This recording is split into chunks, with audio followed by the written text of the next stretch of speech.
My sister used to say it like a joke. Why are you always so quiet? Did you swallow your voice or something? Everyone would laugh. I would smile and stay quiet. At family dinners, she talked enough for both of us. She told stories loud and fast, waving her hands, making people lean in. When I tried to speak, she often talked over me without even noticing. Anyway, she'd say, cutting me off. Like I was saying. No one stopped her. No one noticed me fall silent again. So I learned early that silence was safer. It didn't start that way. When we were younger, I talked just as much as she did. I asked questions. I laughed loudly. I shared ideas. But somewhere along the way, I learned that my words didn't land the same way hers did. When she spoke, people listened. When I spoke, people waited for her to continue. So I stopped trying. By the time we were adults, silence had become part of me, and my sister never missed a chance to remind me of it. My sister's name was Kayla. She was 2 years older than me and proud of it. She liked attention the way some people like air. Without it, she wilted. With it, she glowed. She was confident, bold, and fearless when it came to speaking her mind. I was the opposite. At least, that's what everyone thought. Kayla's the strong one, my mom often said. You're just more sensitive, my dad added. Sensitive became another word for quiet. At family gatherings, Kayla told stories about her job, her friends, her problems. People leaned in. They asked questions. They praised her for being brave, outspoken, real. When someone asked me how I was doing, Kayla often answered for me. She's fine, she'd say. You know her, always in her own world. I'd nod, because correcting her felt pointless. No one ever asked what that world looked like. The teasing got worse as we got older. If I didn't speak up during arguments, Kayla mocked me. If you disagree, say it, she'd laugh. Oh, wait, you never do. If I stayed calm when she exploded, she rolled her eyes. Must be nice not caring about anything. She didn't know I cared too much. That was the problem. Every word I wanted to say passed through a wall of fear first. Fear of being dismissed, twisted, or laughed at. So I stayed quiet. Not because I had nothing to say, but because I learned that speaking came with consequences. Kayla thought silence meant weakness. She was wrong. The truth was, my silence wasn't natural. It was learned. Years earlier, something had happened that no one talked about anymore. Something that taught me how dangerous words could be. It happened when I was 16. Kayla was 18. Our parents were fighting a lot back then. Money problems, stress, long nights filled with shouting behind closed doors. One night, I heard something I shouldn't have. Something that changed how I spoke forever. But no one knew that. Not Kayla, not my parents, and I never planned to tell them. The night everything changed, Kayla had friends over.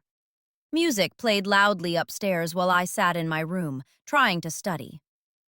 I could hear laughter through the floor, bottles clinking, someone shouting lyrics. Then the shouting downstairs started. Not playful shouting, angry shouting. I froze. I heard my dad's voice rise, my mom crying, words crashing into each other like broken glass. I stood near my door, heart pounding. Then I heard something else, my name. I don't remember what exactly was said. I only remember what it felt like. Like my voice, my thoughts, my existence had just caused something terrible. That night, I learned a lesson I never forgot. Sometimes speaking makes things worse, and silence feels safer. After that night, I changed. Not all at once, slowly, like water dripping into a crack until the stone gives way. At school, I stopped raising my hand. When teachers called on me, my voice came out small and shaky. Some kids laughed, others didn't notice at all. At home, I listened more than I spoke. When my parents argued, I stayed in my room with my headphones on, even when no music played. Silence felt like protection. Kayla noticed the change. She just didn't understand it. "Why are you acting weird?" she asked once. "You used to talk nonstop." I shrugged. She laughed. "Guess puberty hit you wrong." I didn't correct her. By senior year, Kayla was the star of the family. She had friends everywhere. Teachers loved her. She spoke confidently about her plans, her dreams, her future. I stayed invisible. When relatives visited, they praised Kayla. "She's going places." They turned to me and smiled politely. "And you?" "I'm figuring things out," I said. Kayla smirked. "She means hiding in her room," she joked. Everyone laughed. I smiled too, because correcting her would only make things awkward. Or worse, make me the problem again. The first time Kayla truly humiliated me was at my graduation party. Friends and family filled the backyard. Music played softly. My parents grilled food. People congratulated me. I was already uncomfortable with attention. Then Kayla stood up with a drink in her hand. "Speech!" someone shouted. She grinned. "I just want to say," she began, "that it's amazing my sister even graduated. I mean, she barely talks to anyone. We were all worried she'd just fade into the walls." Laughter erupted. My face burned. I wanted to disappear. "She's like a ghost," Kayla continued. "But hey, at least ghosts are quiet, right?" More laughter. I nodded and smiled. That night, I cried silently in my room, because even joy felt unsafe when words could turn into weapons. After graduation, Kayla moved out. I stayed home. My parents said it made sense. "She's independent," my mom said. "You're more comfortable here." What she meant was, Kayla could survive on her own. I needed protection. But what they didn't know was that I wasn't hiding from the world. I was preparing for it. Silence had taught me something important. When you listen long enough, you learn everything people don't want you to know. While Kayla talked, I observed. While she posted, I studied. While she argued, I planned. I took online classes quietly, learned skills no one asked about, built things no one noticed. My parents assumed I was drifting. Kayla assumed I was doing nothing. That was fine, because silence gave me space, and space gave me clarity. They thought I had no voice. They had no idea I was building one, slowly, carefully, and far away from their noise. Years passed, but the pattern stayed the same. Kayla's voice filled every room. Mine barely entered. She jumped from job to job, always with a story.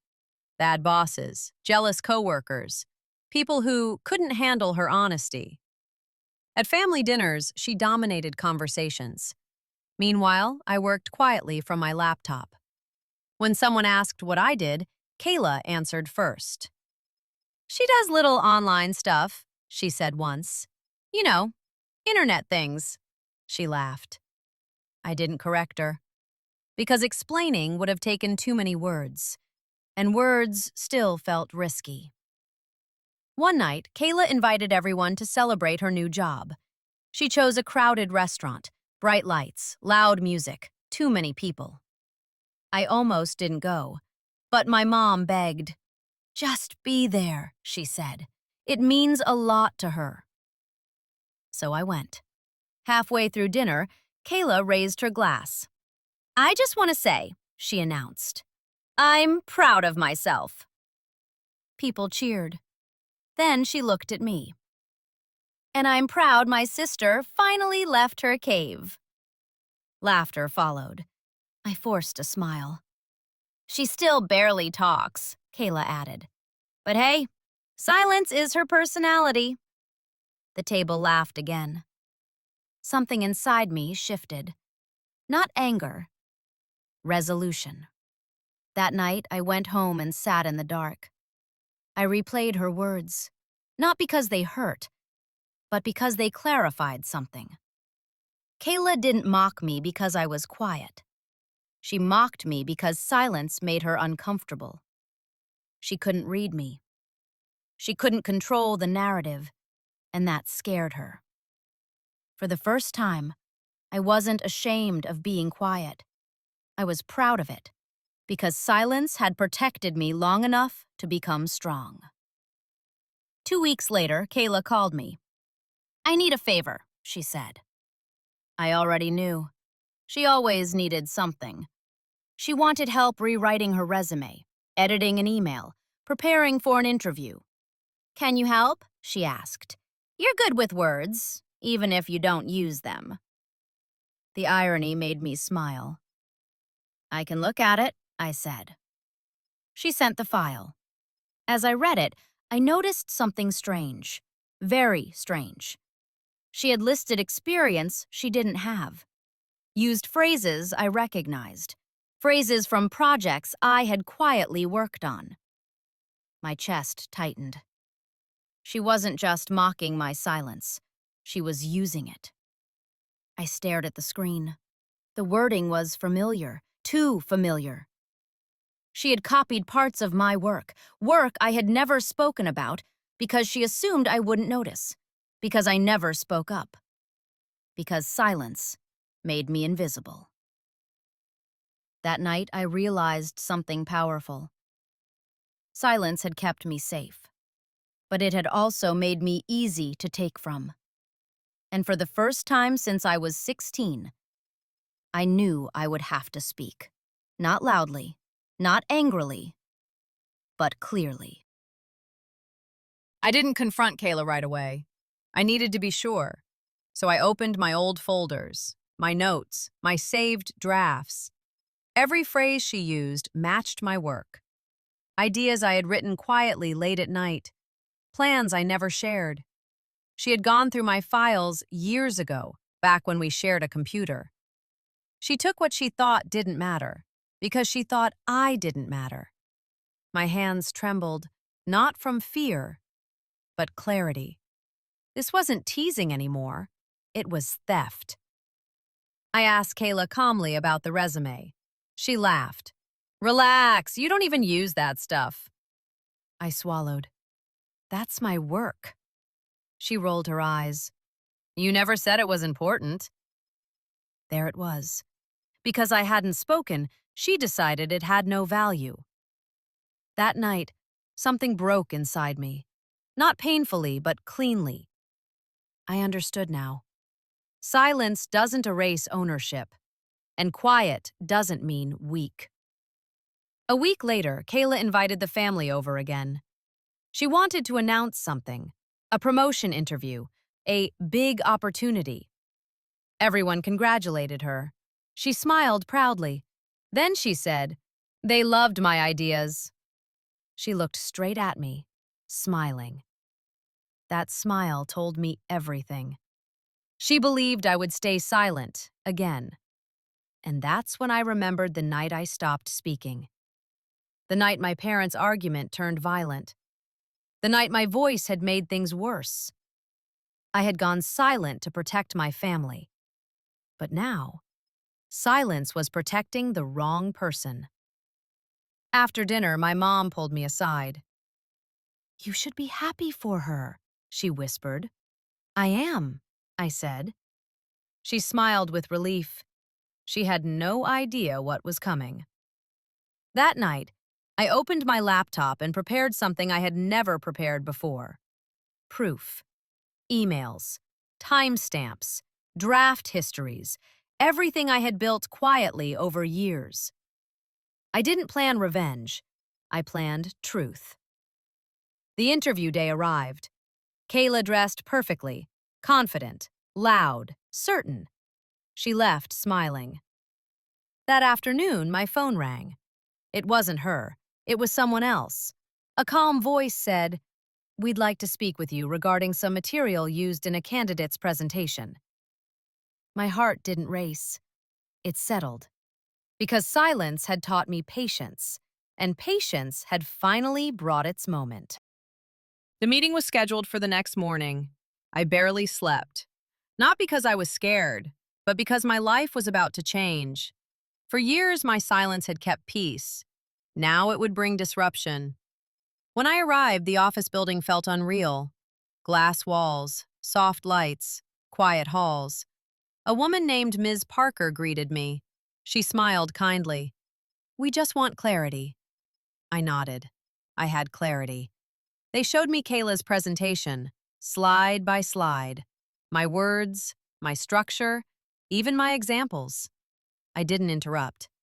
When they finished, Ms. Parker asked gently, "Did you create these materials?" "Yes," I said. That single word felt heavy and freeing. I handed over my files, dates from years ago, drafts saved under my name. They reviewed silently.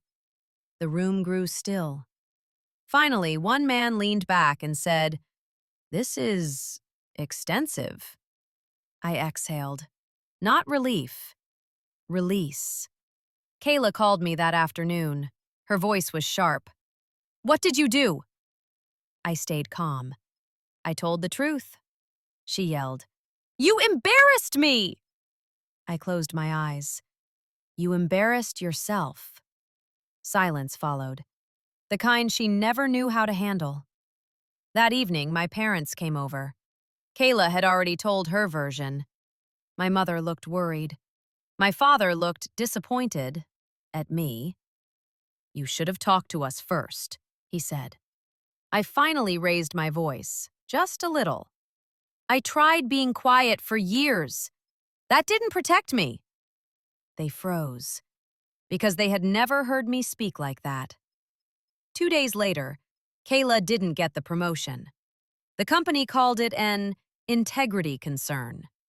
She locked herself in her room, cried loudly. For the first time, she was the one unheard. I felt no joy, only balance. Because truth doesn't punish, it corrects. And silence, when broken for the right reason, doesn't destroy, it restores.